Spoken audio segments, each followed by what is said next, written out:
Okay, we're back and we're still working on making brownies, converting the brownie template to Paul's Pet Palace. One of the we left off at, we had, first of all, we had changed the menu to put a sub menu of pets with cats, dogs, and birds underneath each one. We're still, those pages still don't exist. I'm going to use those for the database section of this. We added the poor man's gallery, and if you remember, I created up here, we unzipped a file and we just put a simple gallery here, and that's in a gallery photo. And what you might do by that, by the way, is you might create directories with different names, trip 1, trip 2, trip 3, Corvette, whatever, and then keep the pictures of that gallery in there. With a little creativity, you could actually go galleries has a main link and then put subdirectories underneath each one and actually have the PHP read the main and read the subdirectories underneath it. That could be kind of fun and creative. Don't worry about that now. But what we did do is take the gallery, poor man's gallery, and we implemented it into this page, adding some elements, these alert elements that were available to us from the elements page.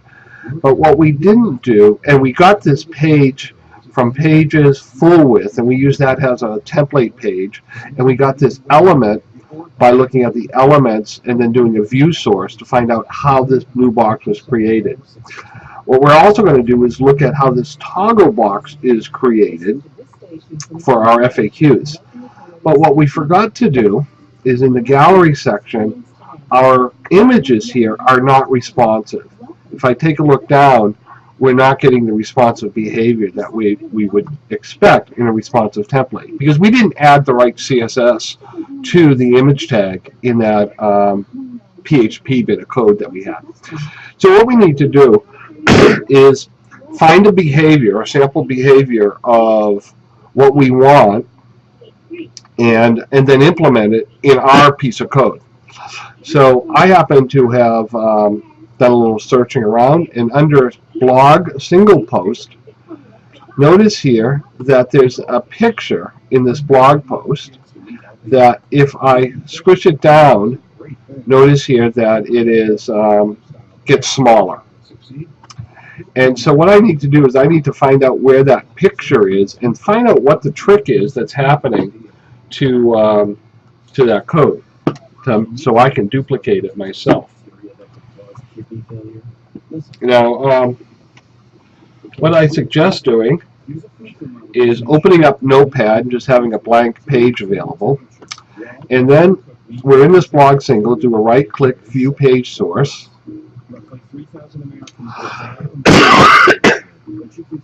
I hope I don't die anytime soon. And then what we are looking for is that image tag, and it's right here that notice here it even says start image, end image, and that's just some comment code that is getting added in there. So what I'm going to do is I'm going to just take this piece of code, Control C, and I'm just going to put it in Notepad. So now it's available to me to say, what can I learn about this? So now, if you look here, this is a standard reference link. No big deal. And even within here, this is the image tag. What's happening is in the CSS for the template, in the CSS folder, there's a style.css. There is an image block class that is driving all of this. And the fact that we are going to create a div tag with a class called image block. There's the beginning, there's the end of it, and we know that an image is in there, that a certain behavior is going to happen. And that's the key there, is that the behavior happens a certain way. So now let's duplicate that to the code. So now if we pull up our NetBeans,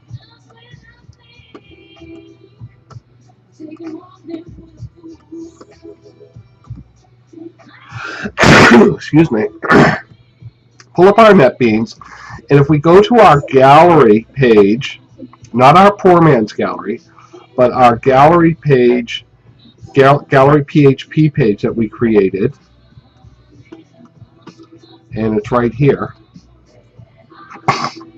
And we see right here, this line is creating the image. It's putting the file name. Remember, we had to build up the file name by adding the directory path and concatenating it to the actual file name that was getting pulled from the directory. So basically, my guess is if we take this piece of code and add to it the image block stuff, we should be good to go.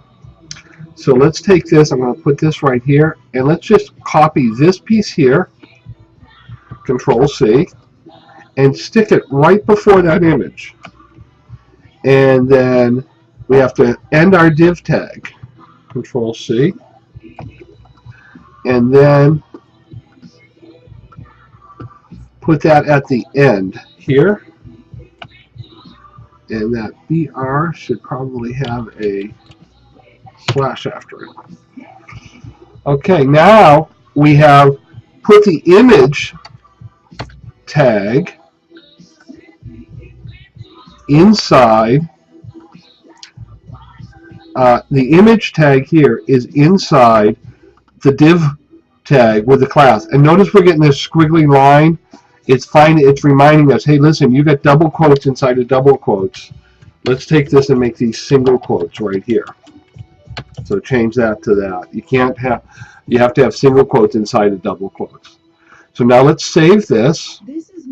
And all we did was basically add this div class, this div tag, wrapping it around the image.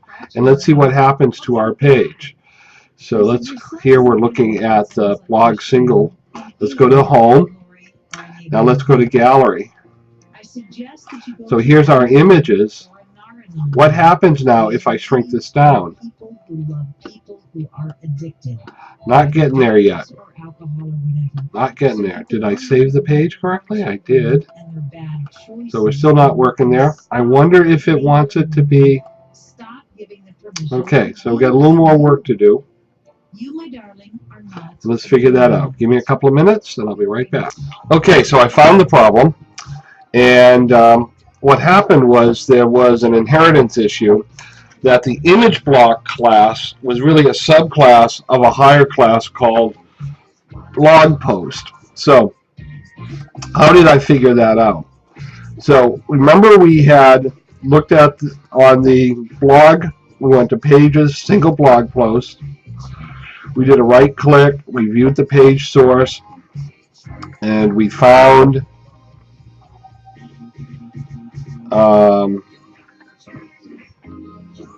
where's the image?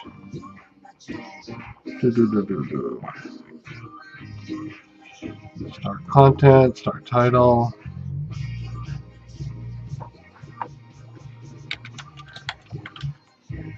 Okay, so we found let's see, Control F on image block. Okay, right here. So we found this start image block. Now this class image block, what I did was I knew that in this CSS file there would be a reference to image block. So I went to the style CSS file, did a Control F, and I found image block. But the problem is image block also had on the same line .blog post. So this is a class and then a subclass within there. So there's the class called blog post with a subclass image block.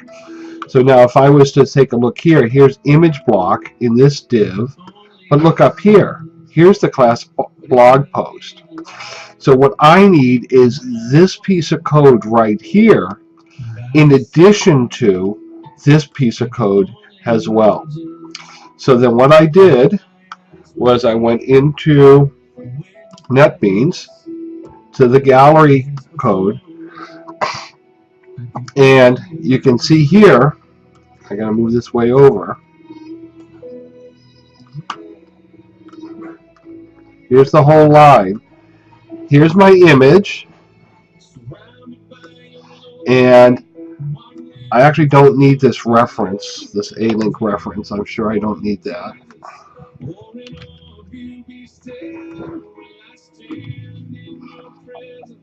Get rid of that there. But what I did was, remember we had just a second ago added this div tag here for the image block, and I was hoping that was going to do it. I had to add another div tag before that called article class equals blog post, no margin, clear fix. And also I had to make sure that the double quotes were single quotes around here. There were double quotes here when I copied it. And then make sure you have the div tag here, but this is an article tag that you have to have a closing article tag as well. So take a look at this piece of code. Matter of fact, I'm going to just Control-C it. I will put it into my block, and I'll add that piece of code to the Blackboard. So adding that piece of code will hopefully make this work. And I will save it. And now I come back to our website, go to the home page, now go to the gallery page. And now what you'll see, as a matter of fact, this is a lot bigger because it's taking the whole width of the page. And you can see that they're all the same width. But now the key thing is what happens when I go to a smaller size. Oh, look at that. It changed down to tablet size. And look at this, come down again. And what I like about that now, too, is it's lining up, the article tags are lining up even better. And then it comes down to here. So now we're getting the responsiveness that we need by adding the right CSS to it. So I think that's pretty cool. And again, what we're doing, and what's more important, yes, it's pretty cool that you're able to make this thing work and get the images to be responsive. More important is you're learning a technique. And the technique is how to steal from other people and how to take what somebody else has done. And if you've been programming any time long, I know Amy in our class has been programming a long time ago, for a long time like I've been programming. And we'll both tell you, we probably wrote 20 or 30 lines of code back 100 years ago. And ever since then, all we've been doing is cutting and pasting and copying somebody else's code and making it our own. That's what you're learning how to do here, is you have a problem that you want to solve. Find somebody who has solved it similar to what you want to do, and then make it and adapt it. So, and what we did here was we took the pages, we had to find the blog, the single post blog, and that happened. The reason it's not full width is it's actually living in a 2-column div tag situation.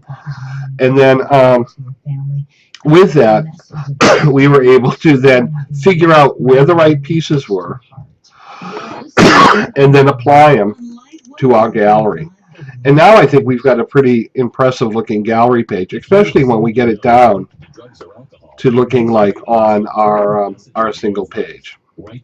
So I'm feeling pretty good about that. I'm going to pause it for a second, and then what we're going to do is get right into doing an FAQs page. So we want to modify the an FAQs page there.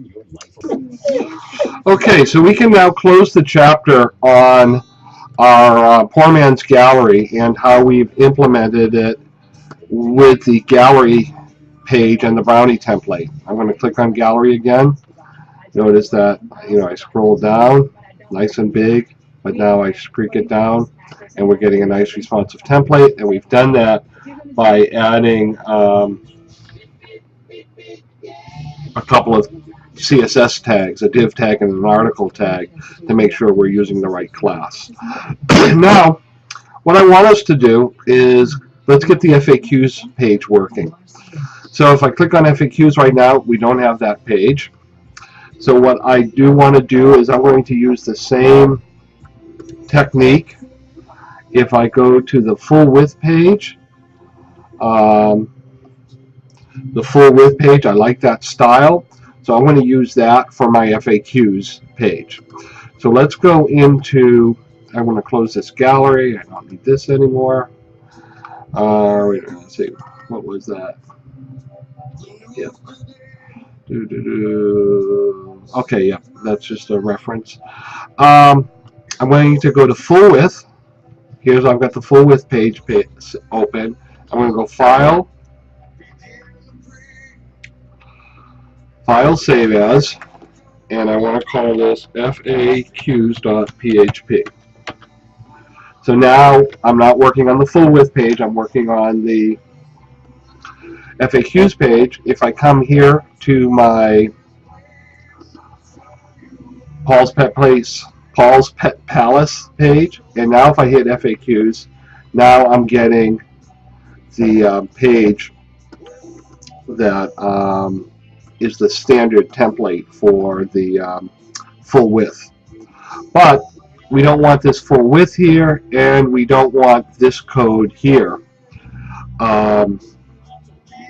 Don't want this code here to be here. We want our FAQs to be here. Now, if you remember, I got excited when we looked at the elements here, and we scroll down, we have this toggle section right here. Isn't this pretty cool how this opens and closes? This is pretty neat what this does. So what I'm hoping to do is to add a couple of different toggle sections and make them data-driven FAQs. That's our goal, and we'll see if we can do that. So, first thing we have to do is we're in our FAQs page, and we know we want this stuff to live in this container here. What I'm going to do is I'm going to hit enter right before this div tag, and this way I can highlight this and then come back down underneath the row and delete it. I'm going to put the word hi here. I'm going to save it. Come back to my site, hit FAQs, and now you see that I have eyes, a hi right there. I know that I want to change full width. I want to change this to frequently asked questions. And I'll save that. Come back here, refresh the page, and now it's frequently asked questions. Now I just have to make the questions work. So what I'm going to do, if you remember, in the elements page, there was this toggle bit of code. So I want to take this code right here, and I want to put it into where the word hi is. So let's open up our elements page, scroll down a bit, and notice here we have this toggle box. And this tag right here, that's actually the tag that makes it 2 columns. That's one column of 2. That's the last column, and then let's see if I highlight right there. Right here, here's the class for the first column. But we're going to actually make it the full width. And so what I want to do is I found the toggle box, and I'm going to grab that code right there and go Control-C. Go to my FAQs page, get rid of the word hi, and what I'm really curious about is the behavior of 2 of them. So there's 1, and there's 2. And if you notice here, here's the word toggle and here's the word toggle. And what I want to do is I want to go toggle 1, and then I'm going to go toggle 2. So I've taken the toggle box from the elements page, and I've put it into the FAQs page 2 times because I'm curious how the behavior is when they're on top of each other. And so I've saved that. I come back to my page, hit home, hit FAQs, and notice here I've got the 2 toggles. Now what happens if I go plus here? Oh, look at that. That's exactly the behavior that I wanted. Notice that by default that they were open, that they basically had both boxes open and closed. So my guess is that there's a switch somewhere that I should be able to set. And right here it says class toggle opened, opened toggle, open toggle. I'm going to guess something, and I'm just going to change the word open on one of them to closed. That's without even looking it up. Let's save this. Let's go back home, go to FAQs. Look at that. That toggle is closed, and now I can click on it, and now it's open. So let's come back over to here now and go closed. Save that. Refresh the page, and now notice both of them, both the toggles are closed, and I can just open them up with a plus sign. Now, what a pain in the neck it would be to have to take this tag, and then every time I had a new question, add this information to the page. So what I want to do is I want to be able to, where it says toggle 1, I want to be able to have a question, and then here I want to be able to have an answer.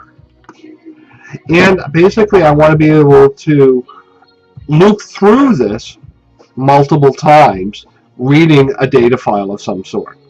And we're just going to use a simple text file to do that. So the first thing we need to do is to build our text file. And if I was to even copy this, by the way, just as a test, I'm going to Control-C, copy it, and I'm going to put a Control-V right after it, save it, just to watch, and I'll refresh the page. Now notice that I've got 3 toggles. So I don't, every time my boss comes up to me and says, I have a new question for the frequently asked questions, I don't want to add all that HTML code. Basically what I want to do is just have, ideally you could do this in SQL. You have a question and an answer, and you read the select star for questions, select all of the questions and answers into a select statement, and then export it out. But we're not doing right now I want to just do this with a simple text file, but this could easily be converted into a read from an FAQs table of question and answer, and have it database driven. So I'm going to pause for a minute, set myself up, but here, let's wait a minute. Before I do that, I know that I'm not going to use this, delete it, and delete it. I also know I'm going to get rid of that line of code. And matter of fact, what I want to do is I want to get rid of this whole line of code here. And I'm just going to put answer here.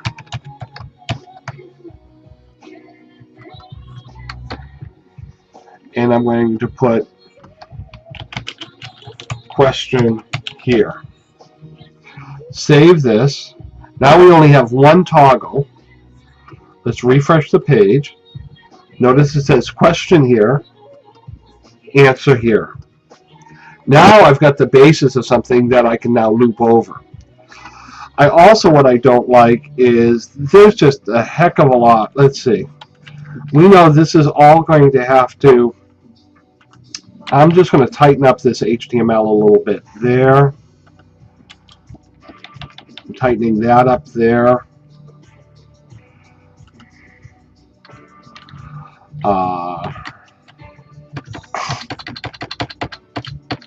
making that all one line of HTML.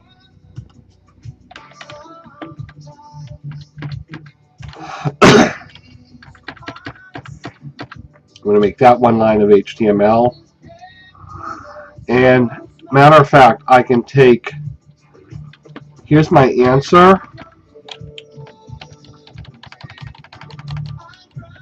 Take this.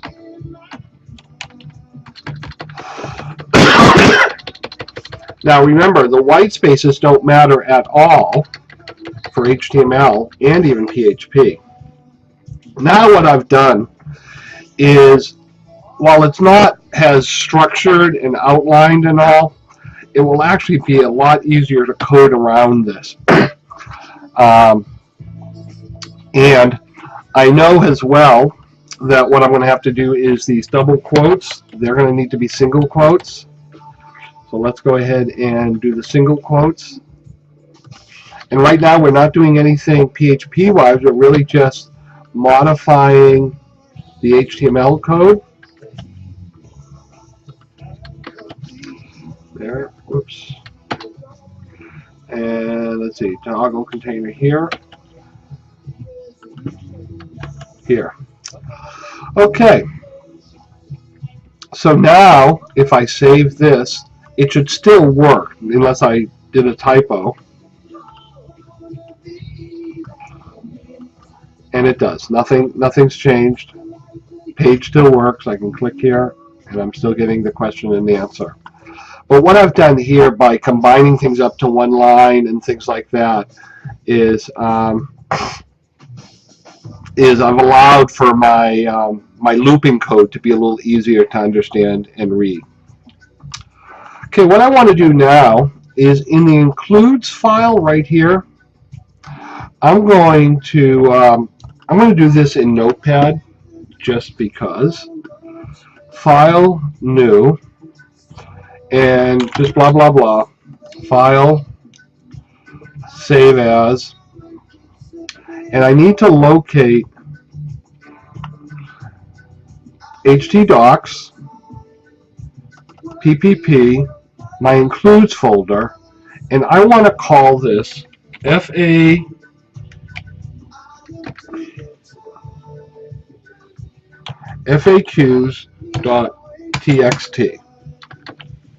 Now I could call this anything I wanted to. If you went FAQs.dat, if you went FAQs.questions and wrote the word questions, it really doesn't matter. But I'm doing it FAQs.text so that if I click on it, that it will automatically come up in Notepad to edit it. Now, I'm going to teach you something.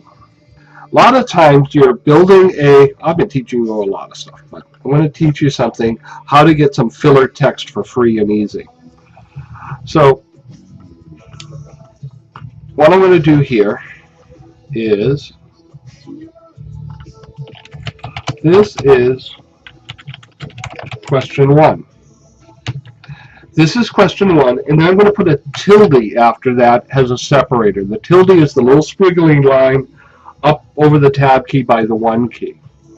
Now I'm going to go out to lipsum.com. Lipsum.com is an excellent place to get filler text if you're ever doing something and you just need filler text. It's actually, this is an interesting read to see where lorem ipsum comes, but it's basically simply dummy text for printing and typesetting that comes from the 1500s. And I just want one paragraph of dummy text. I'm going to type in one here, and you look, you can go words, bytes, and whatever. And then I'm going to generate, and now right here I have a paragraph of dummy text. I'm going to copy it, cover over it, Control C, and then right after this tilde, I'm going to go Control V. Notice that it still is on line 1, but word wrapping around. Now what I'm going to do is hit Enter at the end. This is question 2, tilde, Control V, hit Enter. This is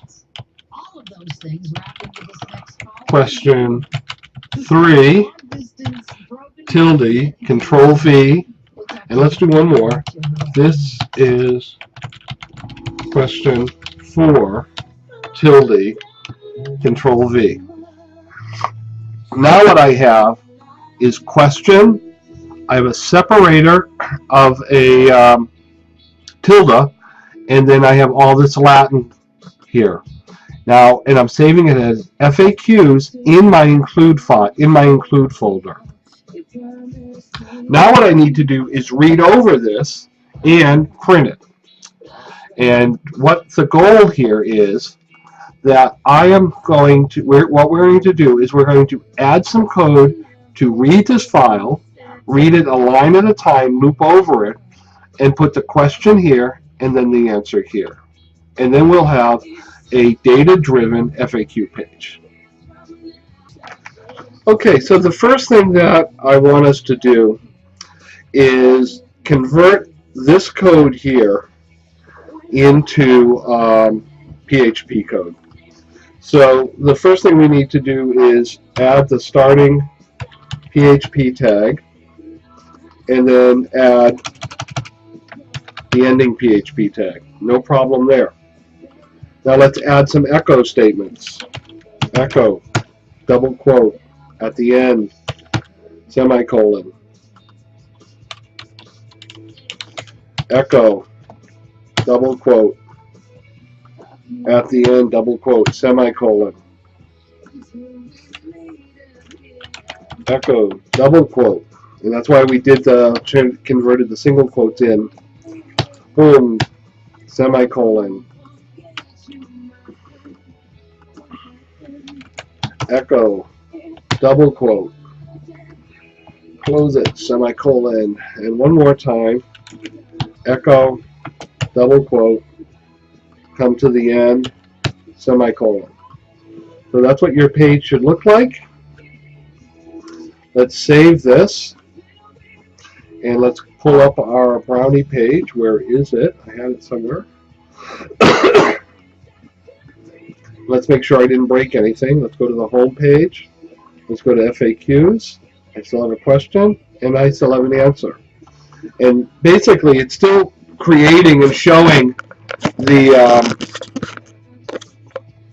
same HTML, but this HTML is being displayed by echo statements in the PHP. So now what we need to do, and I'm pulling this from another website that I had done before. So Julie, what can I do for you? First, what I need to do is I need to open the file, and then I need to create it into an array, and then loop over the array. So give me a second, and I'll create some code here. So the first thing I'm going to do is an if-else statement. And let's put this code here, Control C. Oh my gosh, please call me, please come back, or is this just, I have wonderful memories? And then I need to put a semicolon, curly Q bracket here. And so here, this should show us, and then remember, we're not using an includes, we have an INC file, an INC folder. And then INC, that's for file size. Maybe the file might exist, but it's empty. Now the file will exist. And let's just take it, I've saved it. Let's take this and refresh the page. Okay, I have no errors. But just for a grin, if I was to go into Microsoft Explorer, go into my includes, and see this FAQs? Let's rename this real quick.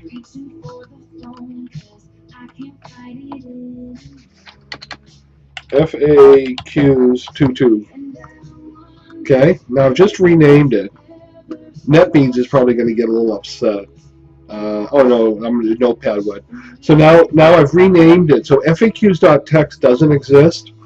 So let's go back to our Paul's Pet Palace.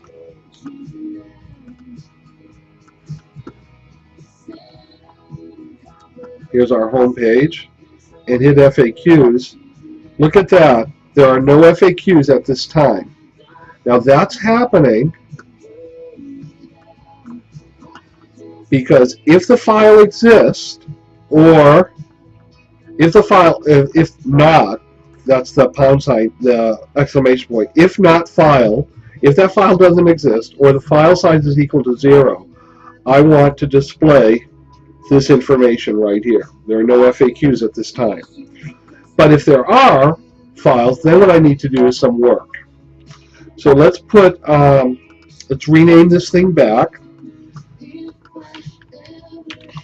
to FAQs. So, okay, the rename's back, so we're happy here. Let's refresh the page. We're getting our question and stuff back, and that's all working, so everything's fine. Now we've got some more work to do. What we want to do is take the file and read it into our code. So here, this line of code, message array equals file FAQs text. So now I have basically the lines of that text file now in a variable called message array. The next thing I want to do is I want to find out how long my message array is. So I'm going to create a variable called count, and I'm going to count how many lines are in my message array. And then what I want to do is a for statement, is a loop. So I'm going to give myself a little extra space here. And I know my for statement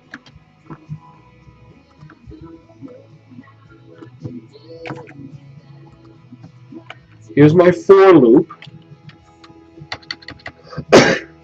And I'm going to end my for loop. So those of you in C++ and C, you're going to be loving that you have to do some curly Q brackets now. And what I'm doing now is I'm going to loop from 0, and I'm going to basically go as long as it's less than the total count, however many rows, and I'm incrementing my counter by 1 here. Remember here, this curly Q bracket and this curly Q bracket is for the for loop. This curly Q bracket here is dealing with for the if-else statement. Now, what I need to do is basically, I've got it printing out. Matter of fact, if I was just to save this, let's see what happens. I'm going to save it, and I'll refresh the page. Look at what's happening here. I now have it. I have 4 questions and answers.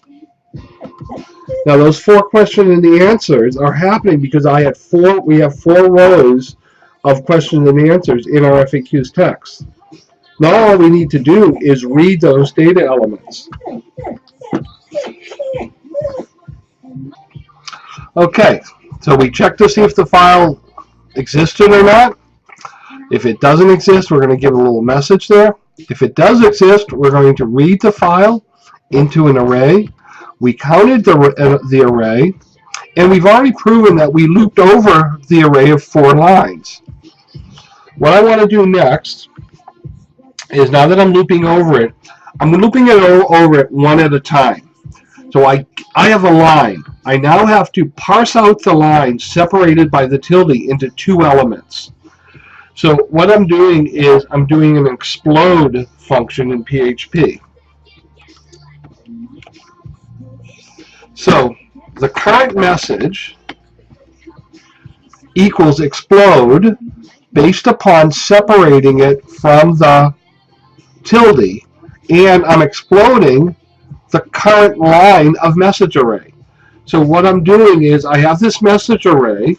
It's got 4 lines, 0, 1, 2, 3, and I'm saying right now I'm at line 0, then I'll be at line 1, line 2, line 3, line 4.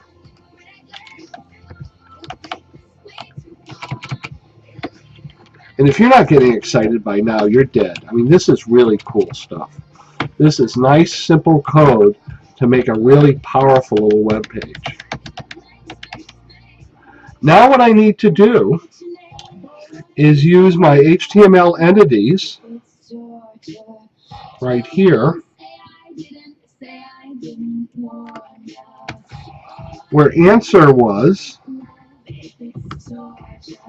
and let's see, I need question first. I want to echo